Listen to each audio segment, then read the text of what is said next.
Hello दोस्तों, खांसी में ब्लड आना या हेमोप्टाइसिस होना एक डेंजरस डरावना प्रॉब्लम है, सिम्टम है। इस बीमारी में एक डिटेल हिस्ट्री की क्या इंपॉर्टेंस है या क्या क्या पॉइंट्स आपको पेशेंट से पूछना चाहिए जब कभी पेशेंट को खांसी में ब्लड आए, आज इस पर बात करेंगे।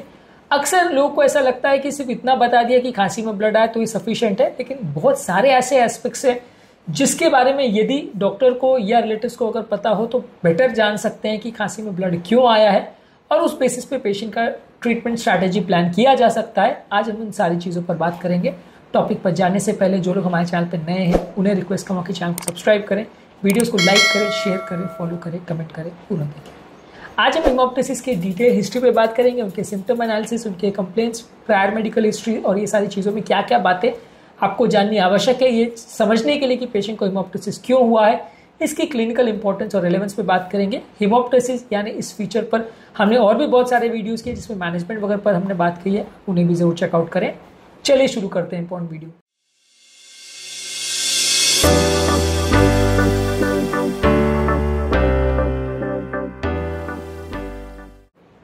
सबसे पहले आपको पूछने की जरूरत है चीफ कंप्लेंट्स में कि हेमोप्टाइसिस जो हुआ है उसका ओवरऑल नेचर कैसा है, यानी कितनी क्वांटिटी में हुआ है।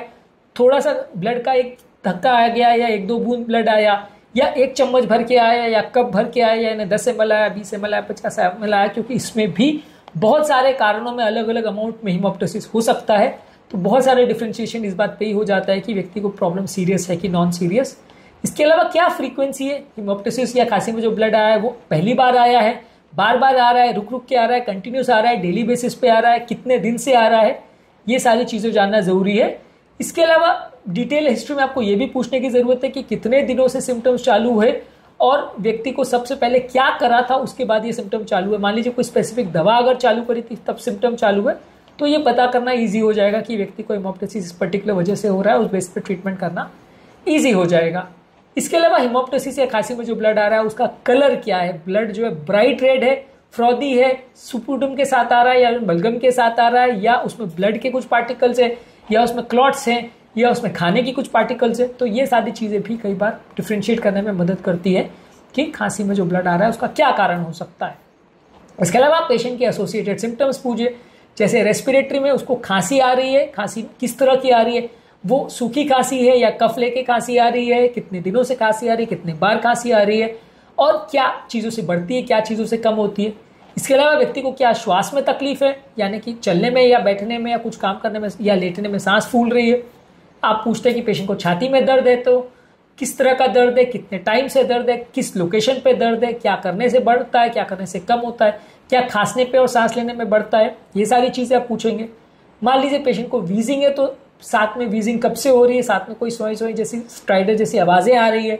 ये सारी चीज़ें आप पेशेंट को पूछेंगे तो इससे आपको थोड़ा पता चल जाएगा कि पेशेंट को जो ब्लड आया है वो कितना डेंजरस प्रॉब्लम है और उसमें पेशेंट को कितना जल्दी ट्रीटमेंट और किस तरह का ट्रीटमेंट देना पड़ेगा। ये सब पॉइंट सिर्फ डॉक्टर्स ही जाने ऐसा जरूरी नहीं है, पेशेंट के रिलेटिव्स या पेशेंट खुद भी अगर अपने आप को इवैल्यूएट करना चाहे तो ये सारी चीज़ें पूछ सकता है, तो उसको भी एक बेसिक आइडिया लग जाएगा कि बीमारी सीरियस है या नहीं, उसको डॉक्टर को दिखाने की आवश्यकता है या नहीं। वैसे फॉर प्रैक्टिकल पर्पसेस तो मैं ये कहूँगा कि हेमोप्टाइसिस अपने आप में सीरियस प्रॉब्लम है और उसमें इग्नोर ना करें तो अच्छा है। कई बार ये डेंजरस भी हो सकता है, तो इसलिए अगर खांसी में आपके ब्लड आ रहा है तो बेटर होगा कि हर केस को आप इवैल्यूएट कर ले, लेकिन हाँ अपनी जानकारी के लिए आप उसकी सीरियसनेस और उसकी इवैल्यूएशन को समझें तो ज़्यादा अच्छा होगा। कई बार आप डॉक्टर को बेटर वे में मदद कर सकते हैं, क्योंकि कई बार डॉक्टर्स का अप्रोच भी थोड़ा कैजुअल होता है, वो आपको सारी बातें नहीं पूछ पाते हैं जिसकी वजह से कई बातें मिस हो जाती हैं। साथ में आप सिस्टेमिक सिम्टम्स का भी पेशेंट को पूछोगे,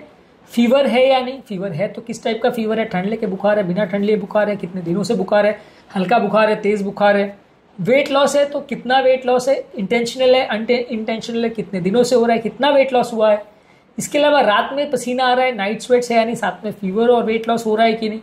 इसके अलावा अगर सुस्ती है तो कब से सुस्ती है, कितनी सुस्ती है, क्या करने पे प्रॉब्लम लगता है, ये सारी चीज़ें आप पेशेंट से पूछोगे तो आपको काफ़ी बातें पता चल जाएंगी। इसके अलावा पेशेंट के जो भी सिम्टम्स और हेमोप्टाइसिस है वो क्या चीज़ों से बढ़ता है, क्या चीज़ों से कम होता है, कोई पर्टिकुलर एक्टिविटी या कोई पर्टिकुलर चीज़ करने से वो बढ़ या घट रहा है, तो आपको ये भी जानना आवश्यक है। इसके अलावा पास्ट मेडिकल हिस्ट्री में आप पूछोगे कि पेशेंट की रेस्पिरेटरी डिजीज की कोई हिस्ट्री है क्या, पेशेंट को कोई अस्थमा की, एयरवे डिजीज की कोई हिस्ट्री है, टीबी की, ब्रोंकिक्टाइसिस की, निमोनिया की, इंटरस्टिशियल लंग डिजीज की कोई हिस्ट्री है क्या, कोई हार्ट की प्रॉब्लम है जैसे हार्ट फेलियर है, हार्ट की वाल्व का प्रॉब्लम है, पल्मोनरी हाइपरटेंशन है, कोई इन्फेक्शन की हिस्ट्री है जैसे ट्यूबरकुलोसिस या रिकरेंट निमोनिया की हिस्ट्री है,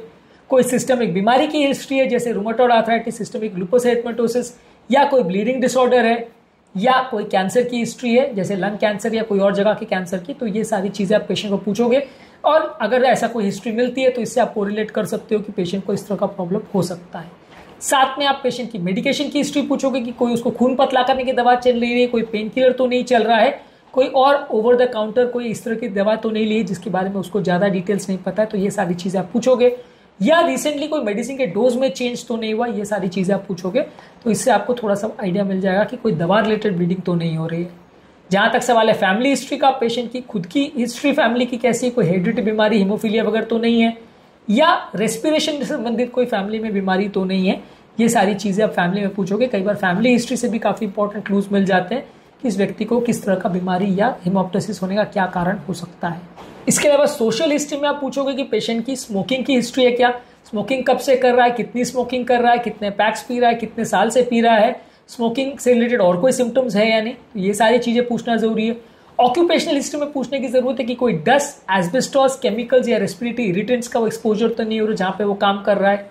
सब्सटेंस अब्यूज की आप बात करोगे तो वहाँ पे कोई और कोकेन, मॉर्फिन या इस तरह की चीज़ें तो यूज़ नहीं कर रहा है। कोई ट्रैवल हिस्ट्री में आप पूछोगे क्योंकि ऐसे एरिया में पेशेंट रिसेंटली तो नहीं गया है जहाँ पे उसको टीबी या इस तरह की कोई इन्फेक्शन वाली बीमारी हो सकती है।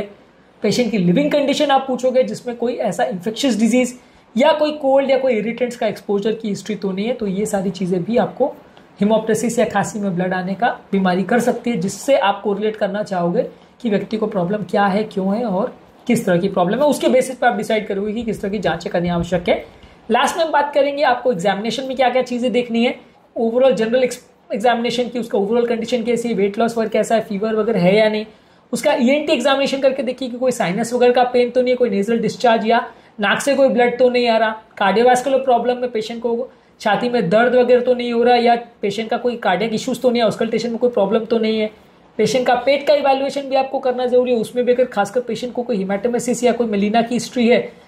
यानी कि वॉमिट में या मोशन में अगर ब्लड आ रहा है तो वो भी जानना जरूरी है। इसके अलावा कोई किडनी के अगर फीचर्स है तो वो भी आपको जानना की जरूरी है कि यूरिन में ब्लड वगैरह तो नहीं आ रहा है या यूरिन में कोई जलन वगैरह तो नहीं हो रही है। ये सारी चीज़ें भी आपको जानने की, इवैल्यूएट करने की आवश्यकता है